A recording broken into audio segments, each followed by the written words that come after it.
जी भाई लोगों, तो जो बातें हो रही थी बेंजिमा के सऊदी अरेबिया लीग में जाने की, वो सच साबित हो गई। और काफ़ी ज़्यादा रूमर्स आ रहे थे, और बीच में ऐसे भी रूमर्स आए कि जिसमें बेंजिमा ने खुद बोला कि ये इंटरनेट है, इंटरनेट पे तो बहुत सारी चीज़ें आती हैं और हर चीज़ सही नहीं होती। लेकिन at the end of the day यही हुआ जिसका डर था। बेंजिमा ने रियल मैड्रिड को टाटा बाय बाय कर दिया और सऊदी लीग वो ज्वाइन करे अल इत्तेहाद क्लब में। तो एक बहुत बड़ा कैरियर था देखा जाए तो। और बेंजीमा बेसिकली मेरे ख्याल में बहुत ही अंडररेटेड प्लेयर रहे हैं। जितना भी वो रियल मैड्रिड से खेले, रोनाल्डो की शैडो में रहे। जैसे रोनाल्डो गए तो बेंजीमा ने शाइन करना शुरू किया, और उसके बाद से बेंजीमा जो है वो वाकई बेंजीमा बन के निकले।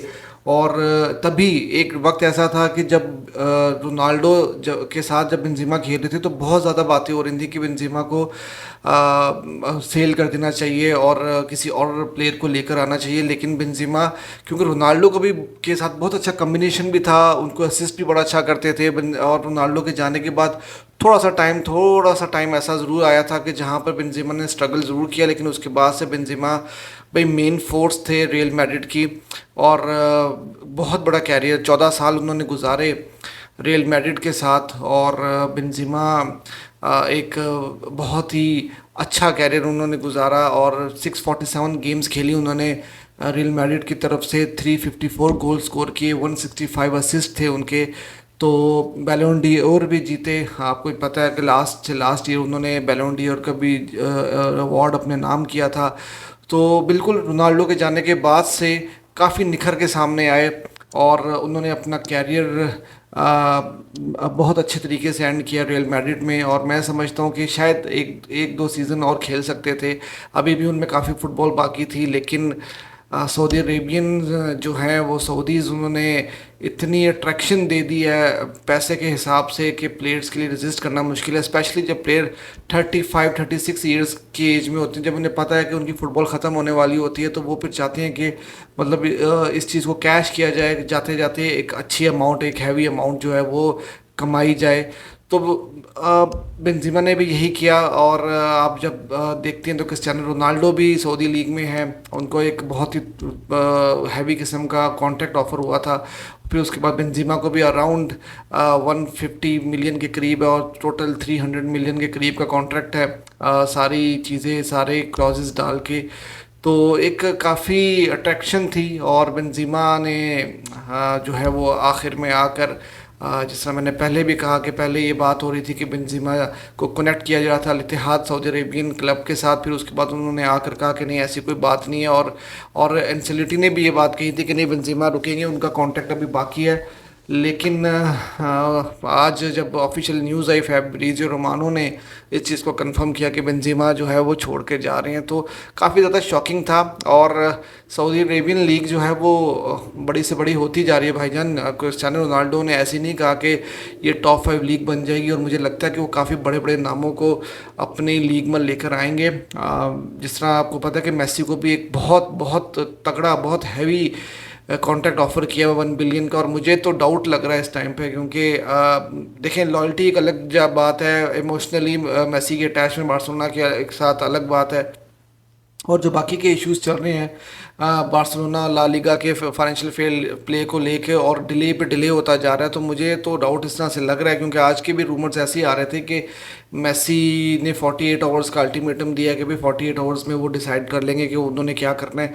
और अगर बार्सिलोना उनको नहीं मिलती तो मेरे ख्याल में तो फिर वो अल हिलाल ही जाएंगे, क्योंकि इतनी बड़ी ऑफ़र वो फिर क्यों रिजेक्ट करें। तो मुझे तो लग रहा है कि मेसी भी कहीं ऐसा ना हो कि वो भी सऊदी लीग चले जाएं, और लोग जो हैं वो ये सारी लीग्स, ला लीगा और प्रीमियर लीग छोड़कर, क्योंकि रोनाल्डो भी वहाँ पर होंगे, मेसी भी वहाँ पर होंगे, बेंजीमा भी चले गए, और भी मेरे ख्याल में बड़े बड़े प्लेयर्स, क्योंकि बुस्केट्स को भी कनेक्ट किया जा रहा है सऊदी लीग के साथ। उसके बाद गुंडोगन के बारे में भी आज खबर आई है कि गुंडोगन को भी अल नसर ऑफर कर रही है, जहाँ पर रोनाल्डो खेल रहे हैं। बुस्केट्स को भी अल नसर ने ऑफर किया है, जिस तरह के रूमर्स आ रहे हैं। तो बड़े बड़े प्लेयर्स को टारगेट किया जा रहा है, जो कि काफ़ी बड़े नाम हैं और अच्छी फुटबॉल उनमें बाकी है। और मिड थर्टीज़ के प्लेयर हैं ये सारे के सारे। और सऊदी अरेबिया जो है वो मुझे लगता नहीं कि खाली 2030 वर्ल्ड कप या 2034 वर्ल्ड कप बिड के लिए ये सब कुछ कर रहे हैं। मुझे लगता है कि वो वाकई में अपनी लीग को बड़ा लीग बनाएंगे, और मैं इस पे एक डिटेल वीडियो भी बनाऊंगा जिसमें मैं आपको बताऊंगा कि किस तरह सऊदी लीग जो है वो आने वाले वक्तों में दुनिया की टॉप लीग बन सकती है। और मैं एविडेंसेस के साथ बात करूंगा, लॉजिक के साथ बात करूंगा उस वीडियो में। तो ये सारी कहानी थी बेंजिमा के जाने से। और उसके बाद आपको पता है एसेंसियो भी गए हैं, बेंजिमा भी जा रहे हैं, हैजर्ड भी छोड़ के जा रहे हैं। तो चार पांच प्लेयर जो हैं वो छोड़ के जा रहे हैं इस वक्त रियल मैड्रिड। और जिस तरह हम बात कर रहे थे बार्सिलोना के ट्रांजिशन की, कि बार्सिलोना में भी मेसी के जाने के बाद से और काफ़ी प्लेयर्स जो हैं वो जब बार्सिलोना छोड़ के गए, पुराने प्लेयर्स, तो बार्सिलोना ने काफ़ी ज़्यादा स्ट्रगल भी किया। और फिर अब बार्सिलोना ट्रांजिशन पीरियड से गुजर रहा था। पिछली विंडो में काफ़ी एक्टिव दिखा बार्सिलोना, अब लेवेंडोस्की को लेके आया है और रफीनिया को लेके आए, और काफ़ी सारी साइनिंग्स की बार्सिलोना ने। और अभी भी आप देखें तो बार्सिलोना ने स्ट्रगल किया यूरोप में, लेकिन ला लीगा का टाइटल उन्होंने अपने नाम किया। अब आप ये जानते हैं कि रियल मैड्रिड में असेंसियो, जिन्होंने बहुत इंपॉर्टेंट रोल प्ले किया था पिछली चैम्पियंस लीग में, मतलब वो बेशक सब आते थे लेकिन वो क्रूशल टाइम पे लीग में या चैम्पियंस लीग में गोल कर देते थे। बेंजिमा पिछली जो लीग जीती थी रियल मैड्रिड ने, तो उसमें बेंजिमा ने जो कमबैक पे कमबैक किए थे उसमें बेंजिमा का बहुत अहम रोल था। और रोड्रिगो और विनी को भी मैच्योर करने में बहुत ज़्यादा इम्पोर्टेंट रोल बेंजिमा ने प्ले किया था। तो अब ये तीन चार बड़े नाम जो चले जाएंगे, तो मेरे ख्याल में इस वक्त सबसे ज़्यादा एक्टिव जो मार्केट में दिखेगी वो मुझे लगता है यही है कि रियल मैड्रिड दिखेगी। क्योंकि आप देखें कि रोनाल्डो के जाने के बाद से भी रियल मैड्रिड ने पैनिक होकर साइनिंग नहीं की थी, कोई डेस्परेट साइनिंग्स नहीं की थी उन्होंने। और उनका सब कुछ चलता रहा, वो चैम्पियंस लीग भी जीत गए, और उसके बाद से उन्होंने लीग टाइटल्स भी अपने नाम किए थे। तो वो बहुत अच्छी स्ट्रैटेजी, उन्होंने कोई इतना ज़्यादा पैसा नहीं फेंका था, कामाविंगा वगैरह को वो लेकर आए, लेकिन मतलब ठीक है इतना ज़्यादा पैसा कंपैरेटिवली दूसरे क्लब, अगर आप चेल्सी को देखें, पीएसजी को देखें, इन क्लब्स ने बहुत पैसा फेंका, इवन के बार्सिलोना ने भी काफ़ी ज़्यादा पैसे खर्च किए थे। लेकिन इस विंडो में मेरे ख्याल में अब क्योंकि एक ट्रांजिशन है और रियल मैड्रिड से उनके जो फैंस हैं वो यही एक्सपेक्ट करते हैं कि रियल मैड्रिड हर कंपटीशन में compete करेगी और अच्छा करेगी, लीग टाइटल में भी और चैम्पियंस लीग के लिए भी। तो अब मुझे यही लगता है कि हैरी केन के पीछे इनको जाना पड़ेगा। बिलिंगम के साथ इनकी ऑलरेडी का निगोसिएशंस चल रही हैं।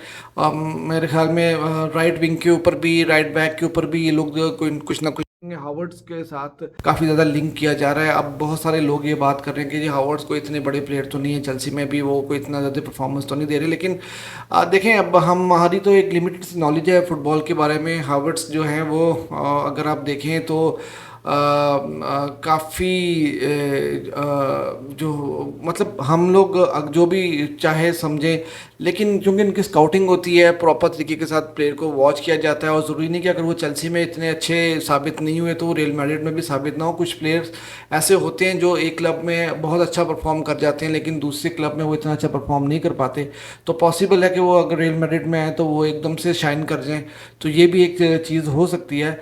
तो देखना होगा कि क्या होता है। और मतलब बेंजिमा का एक बहुत बड़ा कैरियर था, और मैं समझता हूँ कि रियल मैड्रिड की हिस्ट्री में हमेशा उनका नाम रहेगा, क्योंकि उन्होंने 3 लगातार जो 3 पीट चैम्पियंस लीग की थी उसका भी वो पार्ट थे। और रोनाल्डो के जाने के बाद से और बेल के जाने के बाद से भी उन्होंने रियल मैड्रिड को जो है वो अपने कंधों पे उठाए रखा। तो बेंजिमा एक काफ़ी बड़ा कैरियर था और बहुत इमोशनल मोमेंट था। और मैं इवन के एज अ राइवल फैन भी मुझे थोड़ा सा फील हो रहा था इमोशनली, क्योंकि एक लॉट थी एफसी बार्सिलोना की और रियल मैड्रिड की, जो जिनको हम देख देख के जिनको हम फुटबॉल की जो अट्रैक्शन थी, जैसे चावी, इनिएस्टा, मेसी, और आप एमरसन की बात करें, फिर इसी तरह बीबी की बात करें रियल मैड्रिड में, तो जब इस तरह के प्लेयर जो जिन्होंने इतनी परफॉर्मेंस दी होती है जब वो छोड़ के जाते हैं तो ऑब्वियसली आपको फील तो होता है।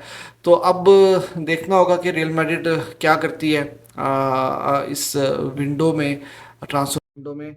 और दूसरी के बाद सोना का मैच था सेल्टा विगो के अगेंस्ट, और सेल्टा क्योंकि रेलीगेशन जोन में थी तो उनके लिए ये मैच डू और डाई था, और बार्सिलोना ने जब से लीग जीती है तो उसके बाद से परफॉर्मेंस जो है ना वो काफ़ी गिरती चली गई है, और गेम भी कभी कोई इतना ज़्यादा मज़ा नहीं आ रहा। तो बार्सिलोना ये गेम भी हार गया। और ये है कि जो पॉजिटिव अगर आप लिया जाए तो वो ये है कि पचीची जो है वो ऑलरेडी लेवेंडोस्की जीत चुके हैं, और रिकॉर्ड जो कि हम एक्सपेक्ट कर रहे थे कि शायद आपके टेर स्टेगन जो है वो नया रिकॉर्ड बनाने में कामयाब हो जाएं क्लीन शीट का, लेकिन वो भी बराबर करने में ज़रूर कामयाब हो गए। टॉप 5 लीग में 26 क्लीन शीट के 27 क्लीन शीट वो नहीं कर सके। तो बाकी इसके अलावा मतलब ये कि सीज़न अब एंड हो चुका है, और अब सिर्फ ट्रांसफ़र अब मार्केट के ऊपर ही बात हुआ करेगी, क्योंकि अगले 2-2.5 महीने कोई फुटबॉल नहीं होगी, इंटरनेशनल मैचेस बीच में आएंगे तो उसके ऊपर बात कर लिया करेंगे। लेकिन उसके अलावा कोई ख़ास फुटबॉल नहीं है होगी, क्लब फुटबॉल नहीं होगी, और अब सिर्फ ट्रांसफ़र मार्केट पे ही ज़्यादातर लोगों का फोकस होगा। और अब देखना होगा कि रियल मैड्रिड क्या करती है, वो किस किस्म का स्ट्राइकर लेके आती है, क्या वो हैरी केन के लिए जाती हैं या ओशिमान के लिए जाती हैं, और बार्सिलोना क्या मेसी को लेने में कामयाब हो सकती है, और उसके अलावा वो कौन कौन सी साइनिंग्स कर सकते हैं। तो काफ़ी ज़्यादा इंटरेस्टिंग ट्रांसफ़र विंडो होगी, तो देखते हैं कि क्या होता है। और अगर आपने चैनल को सब्सक्राइब नहीं किया तो चैनल को ज़रूर सब्सक्राइब कीजिएगा, और आप कमेंट सेक्शन में भी ज़रूर बताइएगा कि आपको क्या लगता है कि कौन कौन से प्लेयर्स इन दोनों क्लब्स में, रियल मैड्रिड और बार्सिलोना में, इस अपकमिंग ट्रांसफर विंडो में आ सकते हैं।